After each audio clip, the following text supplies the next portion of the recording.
Pernahkah kamu bermimpi menjadi kaya raya? Atau menikmati hidup nyaman dan mewah seperti yang sering kamu lihat dipamerkan orang-orang di sosial media? Atau mungkin juga kamu ingin membayar hutang-hutang keluargamu dan memberikan sesuatu yang berarti untuk orang tuamu. Kamu lihat orang-orang yang sangat kaya, bisa melakukan apa saja dalam hidup mereka tanpa terbatasi oleh uang. Kemudian kamu lihat kembali dirimu. Kamu ingin membahagiakan orang-orang yang kamu kasihi, namun terjebak dengan hutang atau pekerjaan dengan gaji yang pas-pasan. Kamu juga ingin seperti mereka, namun kamu bingung bagaimana mereka bisa melakukannya. Ada pepatah mengatakan, hemat pangkal kaya, menabunglah dan kamu akan jadi kaya. Kemudian kamu hitung-hitung lagi gaji atau pendapatanmu, dan jika kamu kerja banting tulang sampai umur 90 sekalipun, kamu tidak bisa menyamai pendapatan Jeff Bezos dalam satu hari saja. Sebenarnya ada jalan untuk menjadi kaya seperti mereka.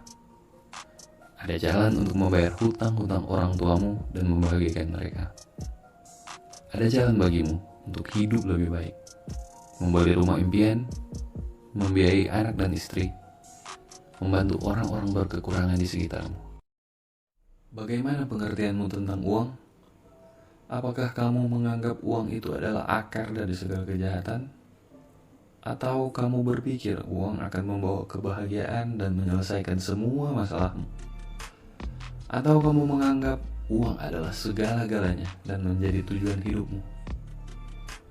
Kemungkinan besar, pengertian kita tentang uang saat ini dibentuk oleh apa yang lingkungan kita ajarkan tentang uang. Kita diajarkan bahwa uang adalah sumber kebahagiaan yang dimana kita harus bekerja mati-matian seumur hidup untuk bisa memiliki sebanyak-banyaknya.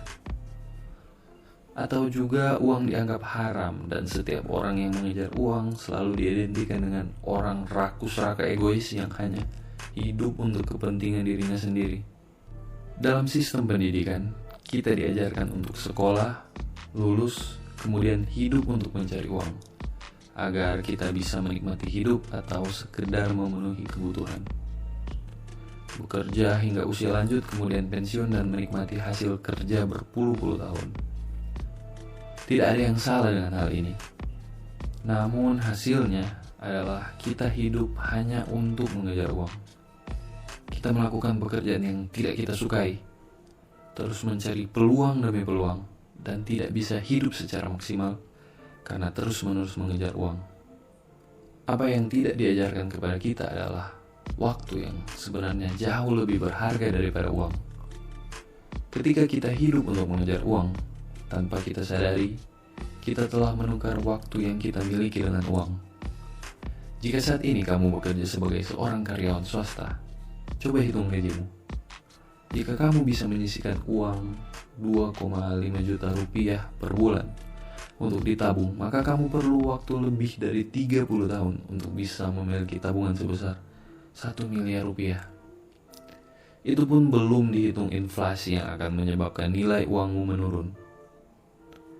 Sekarang, kamu lihat bagaimana kamu akan terjebak dan bersiaplah untuk menukar 30 tahun kehidupanmu. Nah, sekarang mari kita lihat orang-orang berikut. Nadiem Makarim, 36 tahun, total kekayaan 1,2 triliun rupiah. Kevin Systrom, 36 tahun, total kekayaan 1.9 billion US dollar. Mark Zuckerberg, 36 tahun, total kekayaan 98.6 billion US dollar. Mereka hanya beberapa contoh saja orang-orang yang berhasil meraih kekayaan di usia muda. Dan kekayaan yang mereka miliki dibangun dari nol, bukan dari hasil warisan orang tua. Apa yang membuat mereka berbeda dari orang lain? Yang membuat mereka berbeda dari kebanyakan orang adalah pengertian mereka tentang uang. Mereka tidak mengerti uang seperti kita kebanyakan. Bagi mereka, uang bukanlah tujuan utama. Seberapa besar uang yang kamu dapatkan tidak ada hubungannya dengan seberapa keras dan banyak kamu bekerja. Uang yang akan kamu dapatkan berbanding lurus dengan nilai yang kamu miliki. Semakin besar value yang kamu berikan, maka semakin besar pula uang yang akan kamu dapatkan. Seorang petugas kebersihan di kantor pasti tidak akan mendapatkan gaji sebesar pimpinan di kantor tersebut. Meski kita tahu bersama, petugas kebersihan memiliki pekerjaan yang lebih banyak melelahkan badan dibanding seorang pimpinan. Tanggung jawab dan nilai yang dimiliki seorang petugas kebersihan dan pimpinan di kantor tentunya jauh berbeda. Jika petugas kebersihan dipecat, tentu akan dengan sangat mudah menemukan penggantinya. Berbeda dengan seorang pemimpin kantor, tentunya tidak semudah itu menemukan pengganti yang memiliki kapabilitas yang mumpuni untuk memimpin sebuah organisasi. Cristiano Ronaldo dari tahun ke tahun selalu fokus untuk meningkatkan performanya di lapangan hijau. Selalu menjadi orang pertama yang muncul di tempat latihan dan berlatih jauh lebih keras dibanding rekan-rekan setimnya. Tidak salah jika Ronaldo menjadi salah satu atlet dengan bayaran termahal. Dia memiliki nilai yang besar bagi tim di mana dia bermain. Ronaldo fokus untuk membangun nilai dirinya dengan meningkatkan performanya, bukan mengejar uang. Jadi, jika selama ini kamu bekerja keras untuk mengejar uang, maka sekarang ganti fokusmu untuk membangun nilai diri dan biarkan uang mengikutimu. Kita bisa lihat begitu banyak negara berlomba-lomba untuk menemukan vaksin COVID-19 pada masa pandemi ini. Ini adalah sebuah permasalahan besar yang dimiliki dunia saat ini. Menemukan vaksin COVID-19 sama dengan memberikan solusi bagi permasalahan umat manusia saat ini. Dan hadiah yang menanti di balik permasalahan yang sulit ini tentunya begitu besar. Karena ada miliaran manusia yang siap untuk membayar vaksin tersebut. Kamu bisa membangun nilai dengan menemukan permasalahan dalam bidang pekerjaanmu atau di mana saja kamu berada. Temukan permasalahan yang ada dan berikan solusinya. Semakin besar permasalahan yang ada, maka semakin besar pula uang yang akan didapatkan.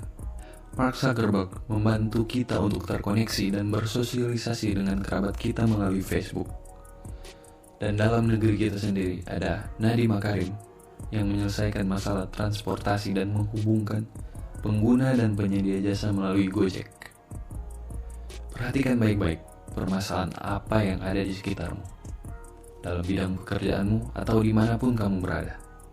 Kemudian temukan solusi dari masalah tersebut, dan juga jadilah bagian dari solusi tersebut. Belajarlah untuk lebih peka melihat segala sesuatu, karena tidak ada tempat yang tidak memiliki permasalahan di dunia ini. Namun, jika kamu masih bingung juga, kamu bisa mulai dengan mengembangkan skill-skill yang diperlukan dalam bidang pekerjaanmu. Dengan begitu, nilai dirimu akan semakin bertambah. Jika ada orang yang mengatakan uang bukanlah segalanya, mereka benar. Karena kita bisa mencapai tujuan kita dengan atau tanpa uang. Dan jika ada juga yang mengatakan uang sangat penting, mereka benar juga karena uang memudahkan kita dalam melakukan berbagai transaksi. Ingat baik-baik, uang adalah sebuah alat yang akan membantumu untuk mencapai tujuanmu. Jadikan uangmu sebagai hambamu, bukan sebaliknya kamu yang menjadi hamba uang. Jika dikelola dengan benar, uang bisa memberimu kebebasan dalam banyak aspek hidup. Mungkin kebebasan untuk melakukan hal lain selain bekerja, entah itu liburan dengan keluarga atau memberi barang mahal tanpa perlu khawatir dengan uang tabungan. Atau mungkin juga kebebasan untuk membantu sesamamu yang mengalami kesulitan. Apapun itu, ingat selalu untuk menjadikan uang sebagai hambamu. Inti dari video ini adalah untuk menanamkan pengertian sebenarnya tentang uang, yaitu berhentilah mengejar uang dan mulai mencari permasalahan di sekitarmu.